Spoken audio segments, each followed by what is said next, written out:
দর্শক, এই বিষয়ে চট্টগ্রাম থেকে সবশেষ জানাচ্ছেন সহকর্মী তাপস দে আকাশ।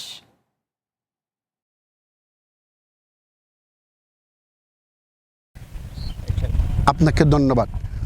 বঙ্গোপসাগরে সৃষ্টি হওয়া লঘুচাপের কারণে গতকাল থেকে চট্টগ্রামের থেমে থেমে বৃষ্টি এবং বজ্রসহ বৃষ্টি হয়ে আসছে। পতঙ্গা আবহাওয়া অধিদপ্তর সূত্রে জানা যায় চট্টগ্রাম ভারী থেকে অতি ভারী বৃষ্টি হবার সম্ভাবনা রয়েছে।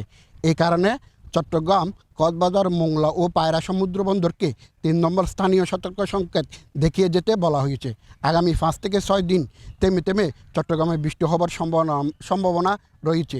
এই ফলে চট্টগ্রামের নিচু এলাকাগুলি ডুবে যেতে পারে। পাহাড়ি এলাকায় পাহাড়ি ধসের ঝুঁকি বাড়তে পারে।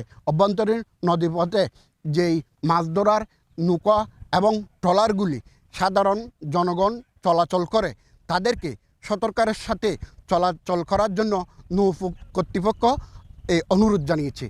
এই ছিল চট্টগ্রাম থেকে আমার কাছে সর্বশেষ।